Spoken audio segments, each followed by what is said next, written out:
get this work session started. It's a work session on 2017 161S. Let's go around the room, identify ourselves for the record. I will start there. Oh, Cindy Heil with the Alaska Department of Environmental Conservation and Air Quality. Okay. Steve Morris, ex-municipal employee, air quality person. He can't get away from us. Deanne Fetco, Health Department Deputy Director. Becky Wynn Pearson, Municipal Attorney. You training somebody? Kim Stills, Kirk Crosson, John Weddleton.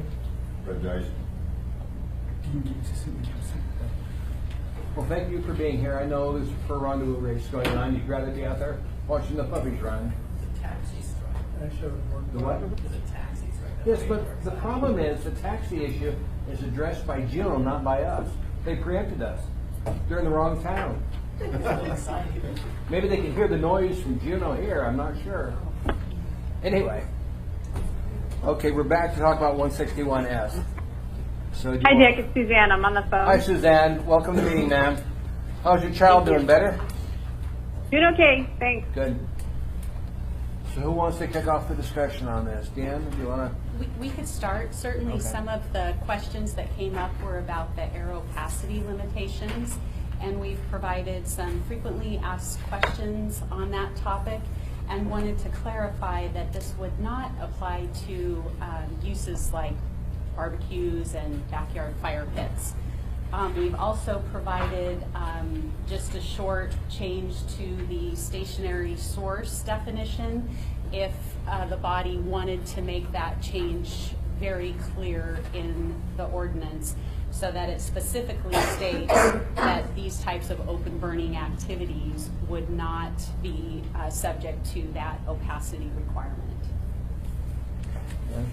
Lisa, would you get a copy of this and make sure the rest of our colleagues that aren't here get a copy of these frequently asked questions? Appreciate it. Question from the assembly member. Eric, any questions for you? You had some questions on Tuesday? No, Rick and I talked that this going to be, are you doing? Yeah, I'll talk next about Okay. the 1530-150 language about access. No. Any other questions from assembly members? I have a couple. Go ahead, sir. It's time to dive in and talk about Go ahead. Okay. We have a whole hour. I won't go through the whole thing. I'll need a few minutes to get back in. So one seems like a small thing, but the state regulations give a 15-minute warm up, and here we say 20 again. Are we allowed to be less restrictive than the state? Would you guys be able to take that question? Well, I think that applies only in Fairbanks, that 15-minute warm-up period versus our, so we have a separate, so there's not a statewide opacity limit on windstorms and fire places, so we're neither. We're still more stringent than the state is in Anchorage. Were this to pass? Not Yes, current. that's true. I feel Okay, pass, yes. so that leads to the next point is,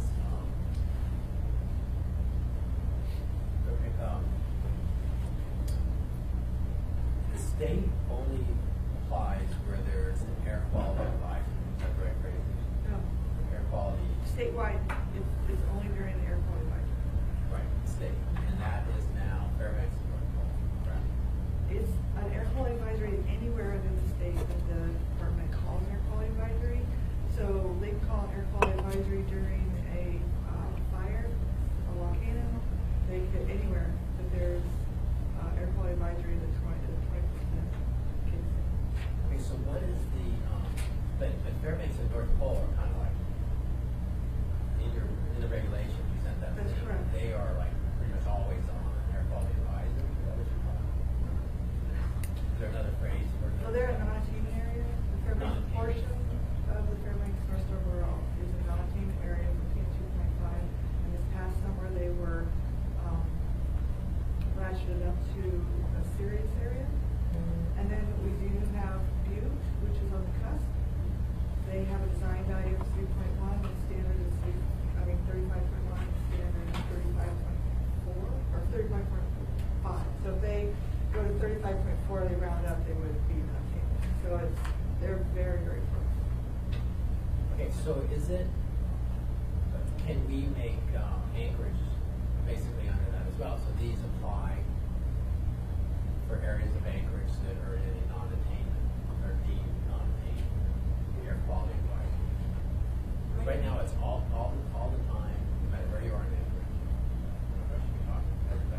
We're really the air quality Okay, experts. So now where this to pass would be in Anchorage everywhere at all times.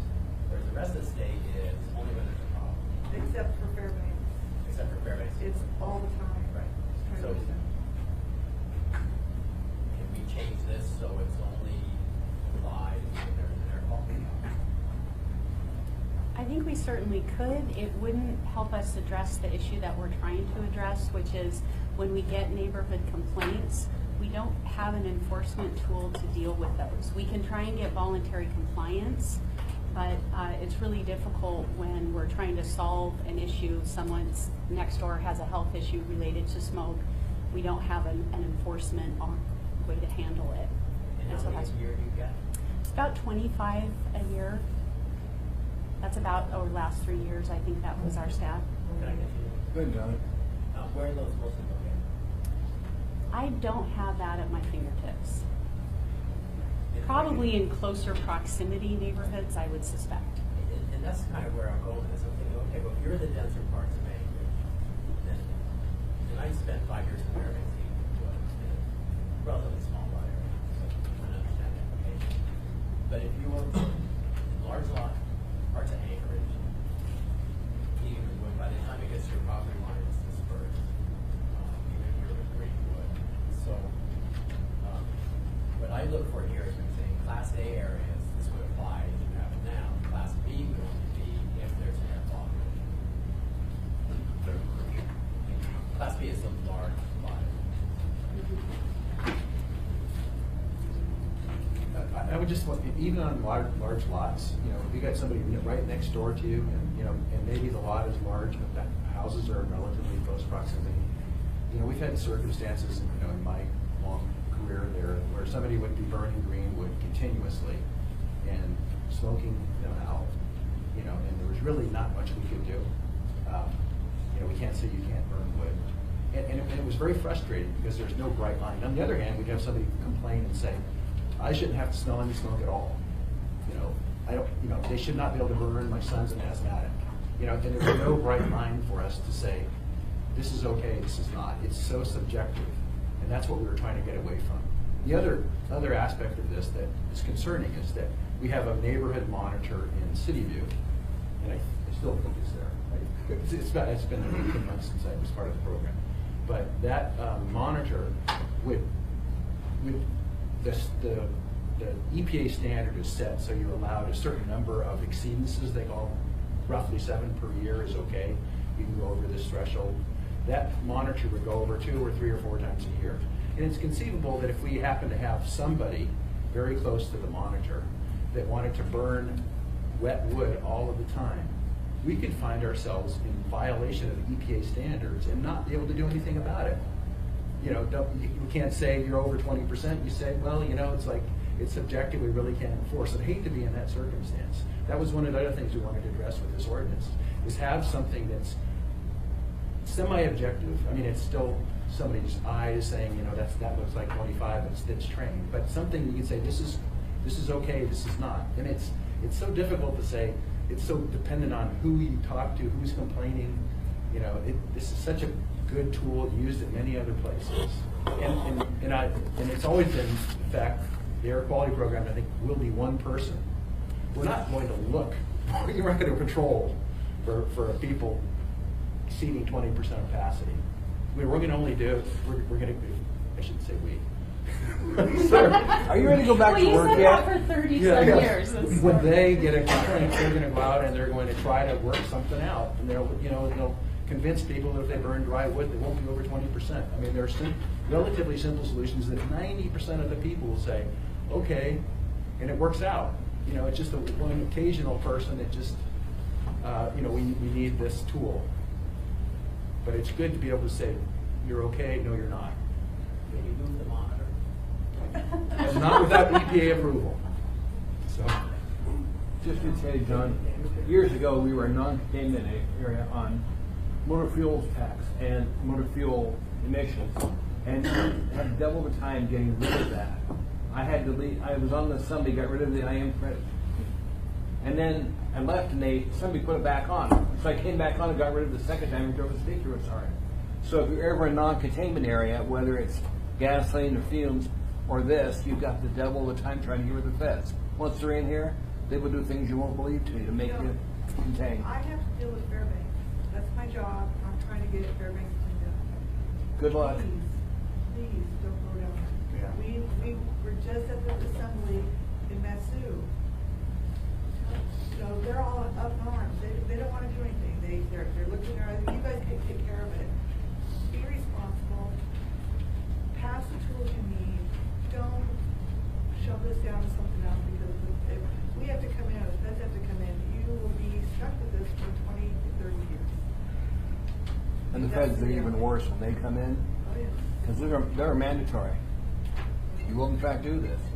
Fred? Yeah, thank you.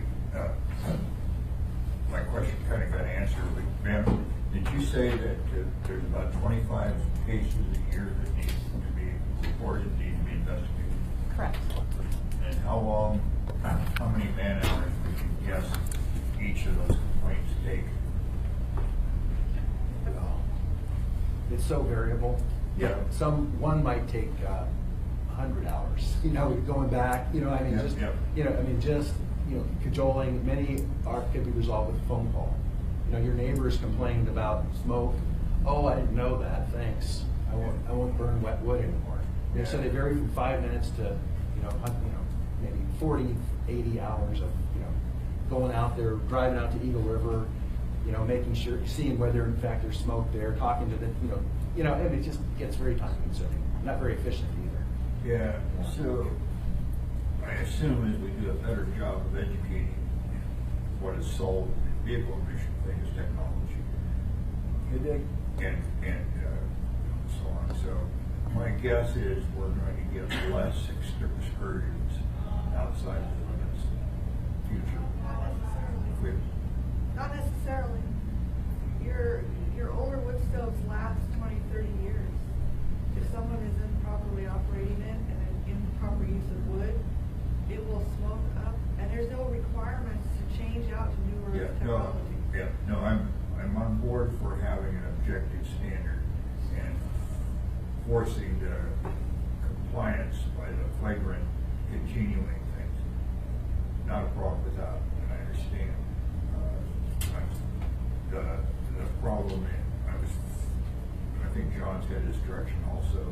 Let's use a rifle shot here and get at the problems rather than a shotgun that hits everybody, and so on. So, at 25 a year, if it took 4 man hours per complaint on an average or something, that's something you get at quantifying.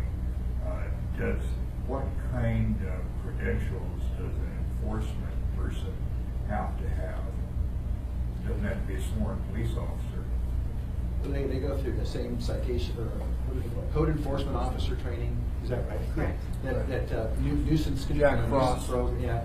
The health department has code enforcement officers, essentially. Peace officers. They go out, whenever they call them peace officers, they don't have police powers, but they can write citations. Yeah. That sort of thing. And they go through the training through the municipal attorney's office. And then in addition, if we were to pass a 20% opacity limit, they would be certified opacity readers. So they'd have it twice yearly. They have to go through twice yearly through testing and to demonstrate that they are capable of accurately estimating the smoke opacity. All right, thank you, Mr. Chairman. Tim? I'm trying to get a feel for geographic areas that may never have problems, or areas that may have a lot of them, such as up against the hillside with a virgin, or down in the middle of town, the old part of town, where the lots are smaller, the houses are closer together. Is there any rule of thumb or generalization that can be made in terms of where the hotspot areas are? Well, our experience is lower income areas tend to look for alternatives for heating sources. If the natural gas prices in Anchorage increase, you will see more people going to wood. It's directly related. Okay, so you see that. The other thing is PM 2.5 is not a static issue. You EPA looks at the standard every 4 to 5 years. Right now, the Worldwide Health Organization is recommending at a 25 microgram per cubic meter standard, currently at 35, and others are suggesting even lower. And over in the last 2 years, there's been over 2,600 health studies on PM 2.5. It's one of the most, tons of studies are getting started on PM 2.5. It is, there's a good chance that standard will lower, and Anchorage will become an issue from that perspective if they lower the standard. So just because you're fine now at 35, you have gotten exceedances. If it drops down to 25, you're going to be much closer to that. So you not only have to look at what's happening now, but you really need to look at what's happening in the future. And I would think the PM 2.5 issue is static, whereas carbon monoxide, it had the same standard for decades. We've never changed the standard from the 70s, where PM has gone from 150 to 65 to 35. The annual standards have changed, and it's even getting more and more studies. And these are health-based standards, so the more health studies there are, the more attention it gets, and it could be changing in the future. Anything else, Tim? Do you guys have to generate a certain, does the program have to be self-sustained, or is it budget-based in terms of the employees, the folks you have enforcing, and so on and so forth? So I don't know how the municipality does it, but the state, where we've been given primacy from EPA to be responsible for the National Ambient Air Quality Standards, or NAAQS. So when EPA passes a new standard, we have to incorporate those standards into state regulations, and then we have to ensure. So that's what we're dealing with Fairbanks right now. We're trying to work into following all the rules, following the Clean Air Act, developing plans. They're having to put in more and more measures. They're now at the point where they have to be best available control measures, best available control technologies, most stringent measures if we put in extensions. This is going to affect all their stationary sources. If you get into something like this, it's not just the home heating, it's stationary sources also must be addressed. So everything that affects PM 2.5, so anything that emits PM 2.5, which could be automobiles as well, because we have a lot of automobiles, there would probably be contribution. So you could look at control measures in the automobiles. You could have an I&M program again. But that's a lot of what ifs. But the deal that you have to look at now is it's not static. It's something to be aware of. It's always to pay attention, especially if the natural gas prices increase. Then it doesn't matter if it's localized or how tight the area is, you're going to see more people move to a cheaper fuel, and they will move to wood. Craig? Yeah, respectfully,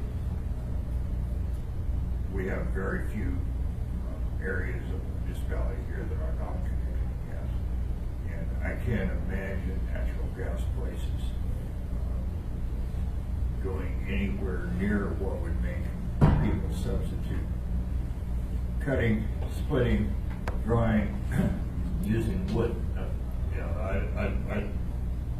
That's a non-applicable argument, I think, in our area here.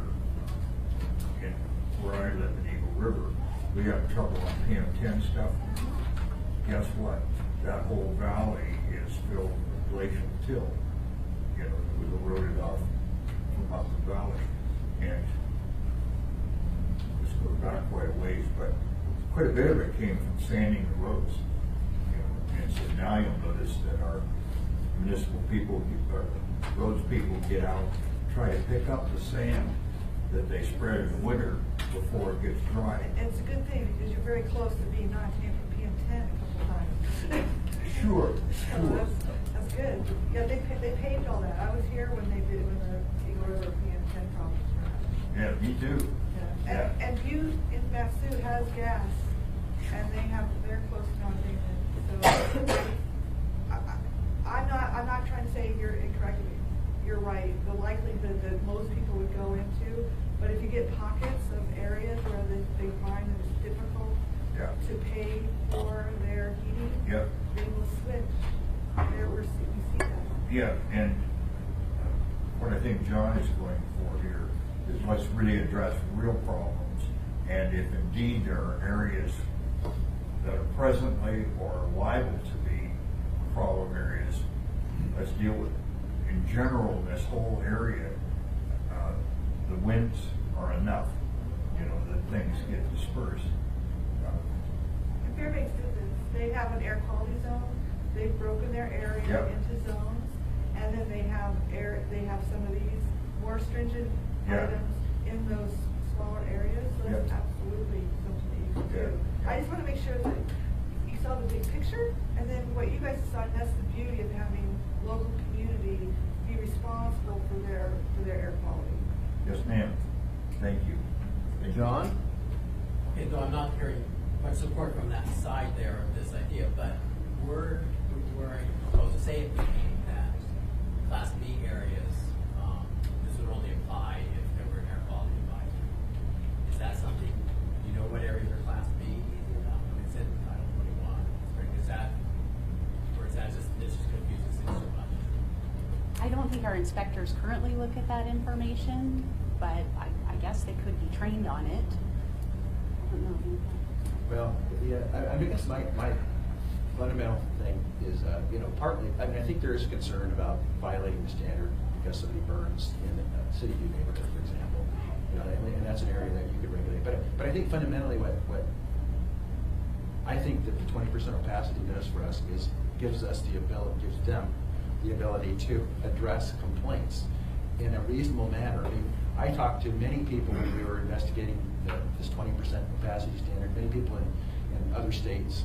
And what I was told repeatedly is that even if you have an old technology wood stove, you can meet the standard if you burn dry wood.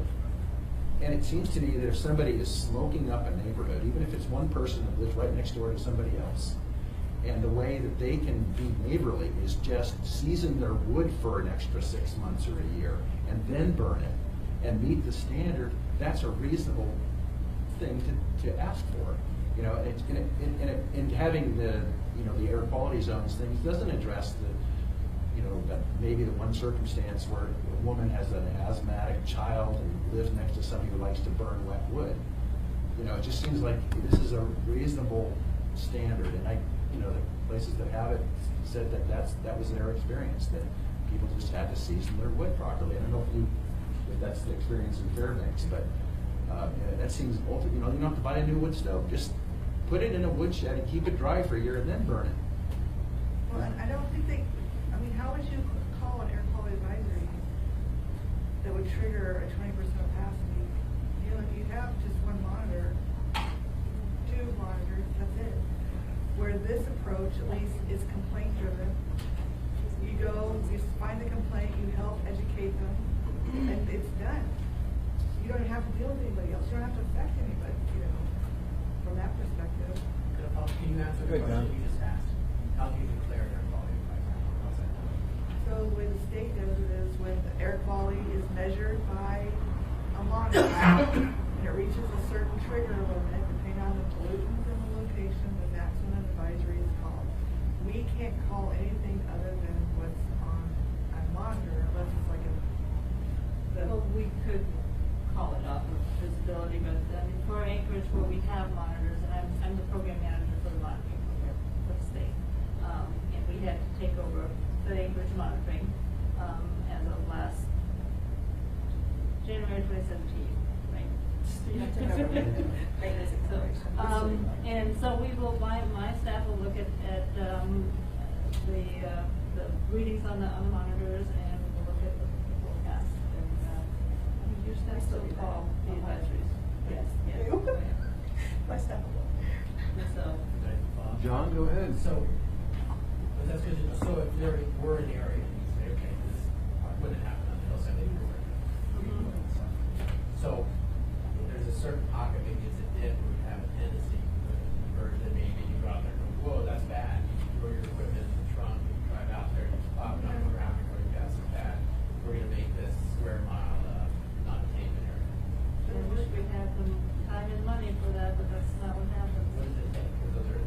No, we have the 3 monitoring locations in the municipality, monitor, the monitor at the Trinity Church, and then one off of the Tudor, and that monitor is for PM10. That's the road dust issue that the community has. And that's the only information that the state has, and now that the municipality doesn't have a whole lot of air quality staff anymore, they don't know none. That's the only information we have to go on. So what is the equipment about? I just put that together for the Metro Borough, a monitoring station, which would probably cost in the realm of $125,000 to set up, and then probably a good $50,000 to operate year round. And once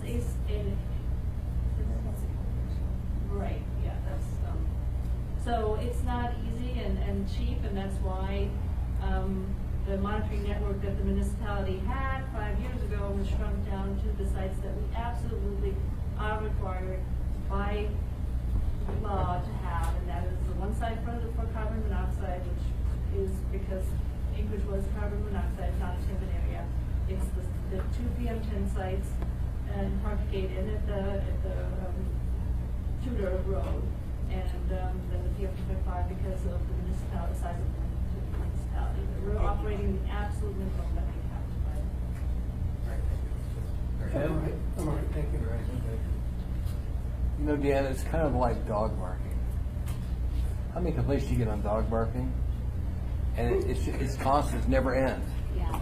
And if somebody sees smoke or can smell smoke, they're just going to call a complaint in. That's what it happens in this town. They don't try and work with their neighbors to correct it. They're going to call the city and expect us to get out there. My phone steering's off hook on dog barking, but we changed it recently. They're still complaining about that. It's just what happens in this town. Right. And we do use, education to start. We always try and work with people first.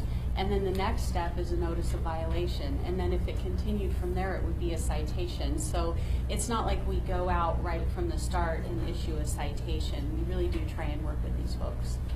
Would you do me a favor, as we get into spring breakup this year, would you do a public announcement that if they're going to clear their parking lot, they have to spray water down before they sweep the sand up? Because every year we get into the PM10 problem where all this stuff starts building up from parking lots. And far too many people don't know there's a requirement that you spray it before you sweep it up. And I would appreciate the city getting that message out before we get into spring breakup. Chairman Trainor. Yes, ma'am. I'm Shelley Griffith. I'm the Environmental Health Program Manager, and we send out dust letters every April. So we just do send them out to all the sweeping companies as well as refresh our DOT personnel as well. Then would you add it to all the churches in town, please? Because they've got big parking lots. Yes, And I they will. get people there with brooms, and the dust just starts rising because they do not spray water. I've been in this town since '71. I've not seen it again over the years. Yeah, we can Please. certainly follow up. Thank you. Suzanne, anything, ma'am? Dick? Yeah, anything, ma'am? No? Okay, thank you. Thank you. You have something? Certainly. So the last assembly meeting, there were some questions raised specifically about 1530-150, the proposed new language governing air pollution inspections and the right of entry onto private property. I don't know if we can turn off the front lights so you can actually see. Mr. Falsey, it's the city manager's job. He's done it. He's on it. He's managed that one. I just wanted to quickly run through some responses to the questions that were raised so that we could address them now. This is the proposed new language, which I think contains a number of important protections and limitations on the right of entry. The first is the any reasonable time limitation. The second is the requirement that any inspector present proper identification. The third is that they can only approach and request to enter property where reasonable cause exists that there's been a violation of the chapter.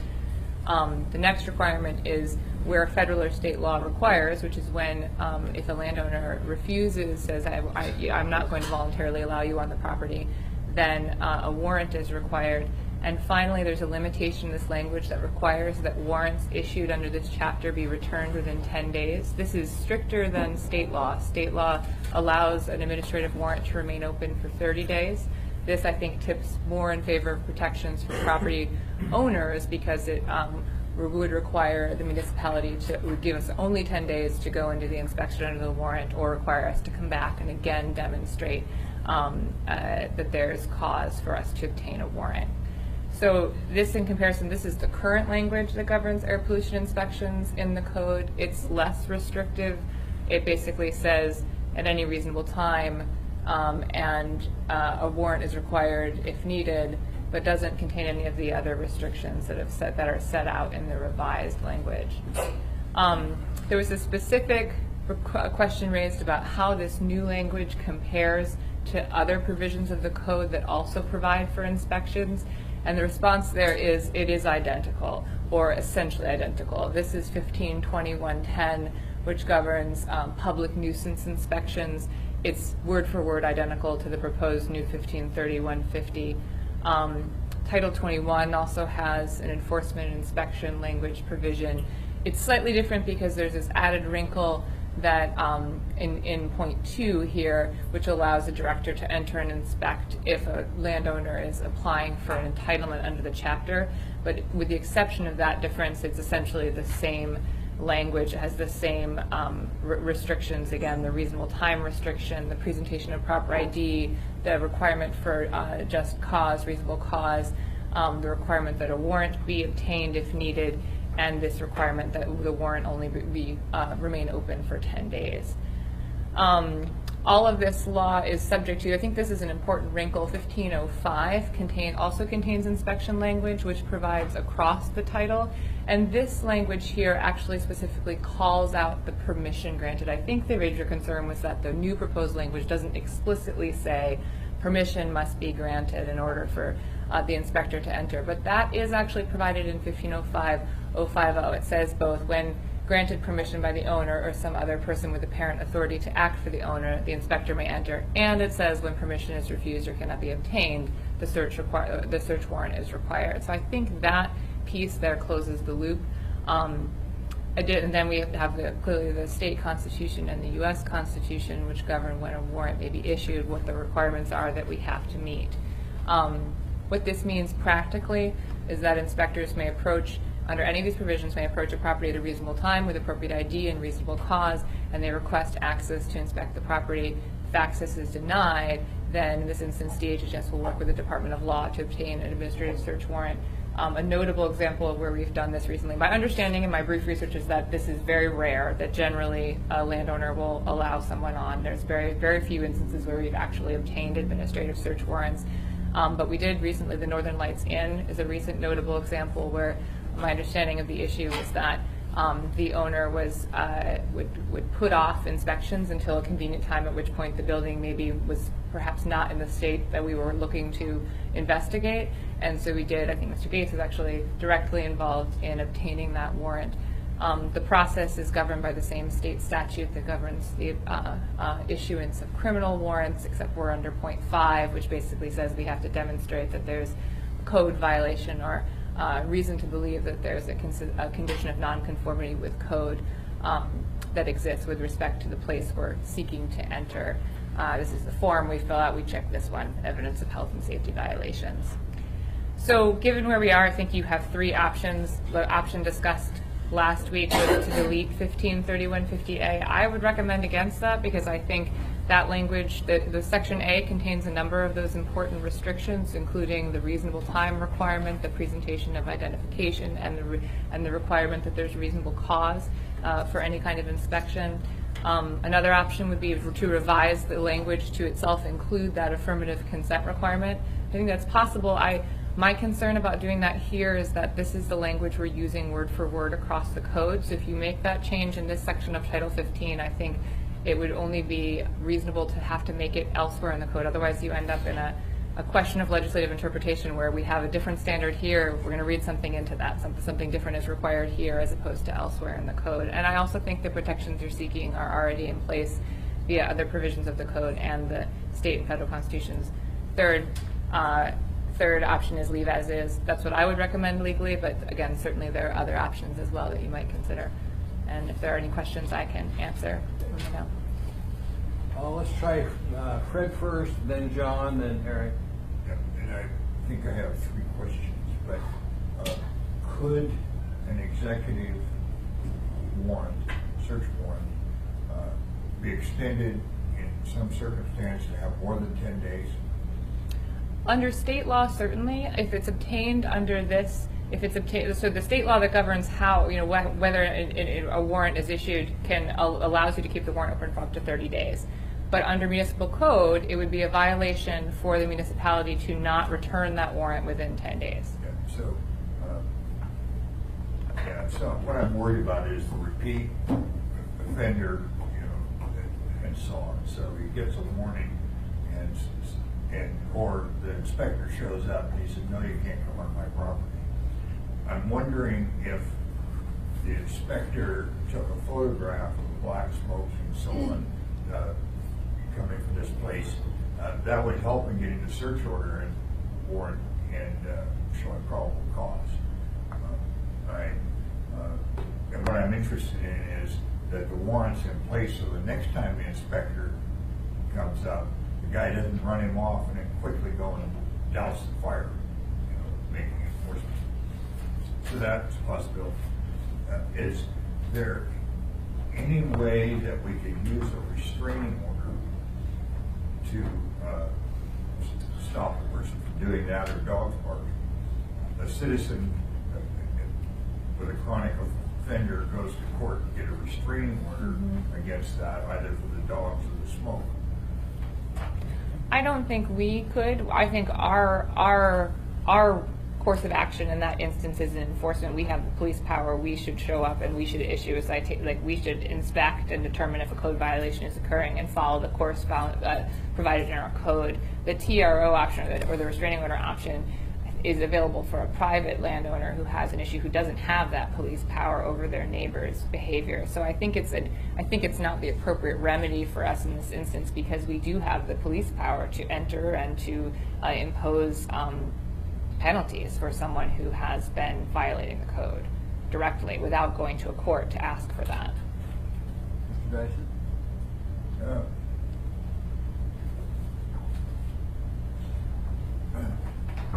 Restraining order should stop the activity, for a court-ordered period of time, just like a restraining order on a person on a piece of property. Certainly, but if you obtain a restraining order against your neighbor, you're really only going to end up coming back to the appropriate enforcement authority for enforcement of that restraining order. The restraining order doesn't give you the power to go on there and douse the fire, but you would go to the municipality. We would have the power to go and ask to inspect or get a warrant and inspect, and then whatever the penalties are that we impose for violation of the code, we could impose those. Yeah, so on a restraining order on a person, restraining order doesn't keep the person from going back, but it does allow the complainant, is that the right word, to call the cops, and so on. So if a property owner trying to get a restraining order on offensive smoke, hopefully that says it, or a barking dog, then if there is a complaint that they violated the restraining order, then when the enforcement people come, they have the right to go on that property. I think they still would be required to obtain a warrant if the individual said no. That the restraining order itself does not de facto create a right of entry to the private property. It's a little bit different than a restraining order against an individual who might be engaged, violating some sort of condition of the restraining order. Thank you. Mr. Gates, comment, sir? Yes, I was just going to add to Mr. Wayne Pearson's statement about enforcement. The Title 15 does provide that there's how the state can try to remove, it would be down the road after exercising police powers, issuing tickets and fines and orders. The person still continues to violate. You could sue them in court and ask for a criminal injunction, get them from the court, and if it still is violated, it's refusing to help. But otherwise, we're restraining order which is correct. But it doesn't prevent from the court order or bringing back to be installed. But I think that's down the road and kind of enforcement action. I didn't catch all you said. John, sir?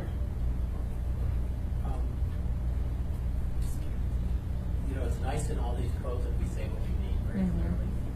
And someone who's dabbled in this stuff for years, you don't read, you want to know, I got a list of what are the rules. You don't read all of this chapter 15 or you go to that section. So I would not read 15.05 or 50. I would go straight to this section. This does not say clearly what we need with the property owner permission.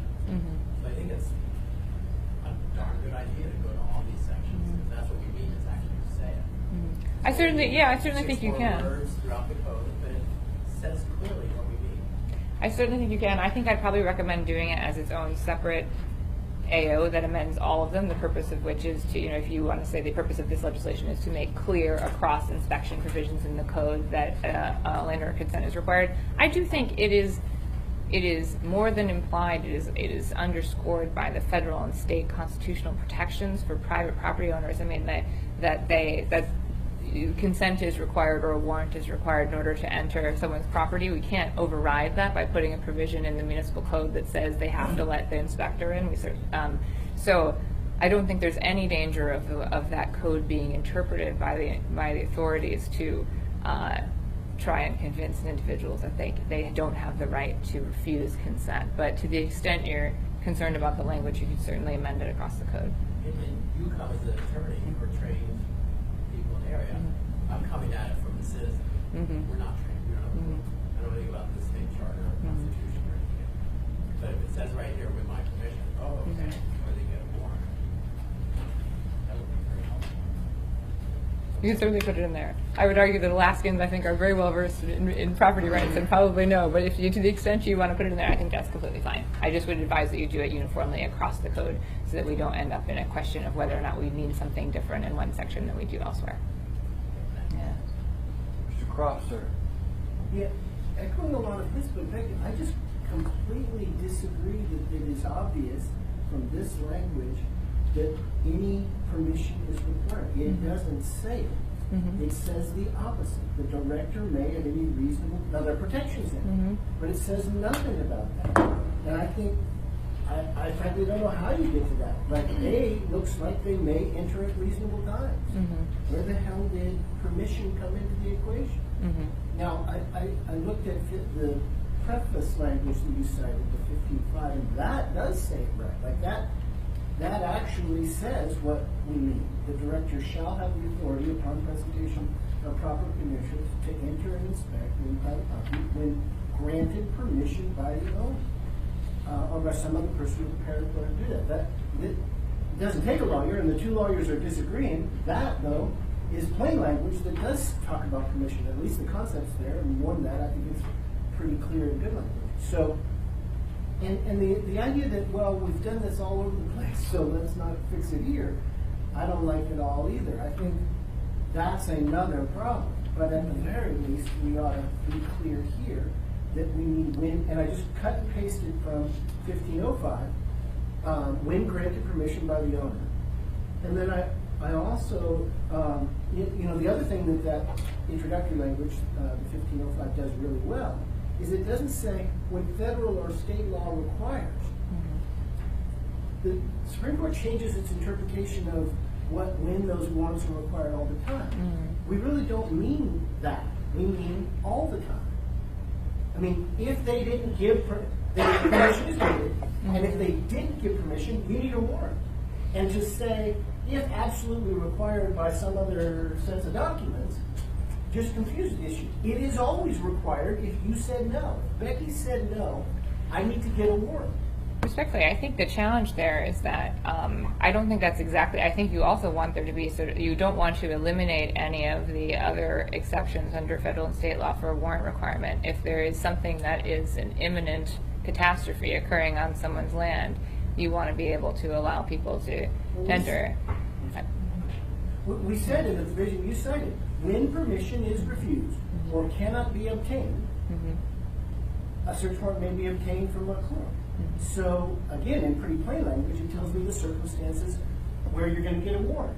Fred said no, or I can't get a hold of Fred and something else is going on. Like there's some other reason a search warrant can't get obtained. We'd have to defend that it was real, not made up. But he said no, or I had some other reason that it couldn't be obtained.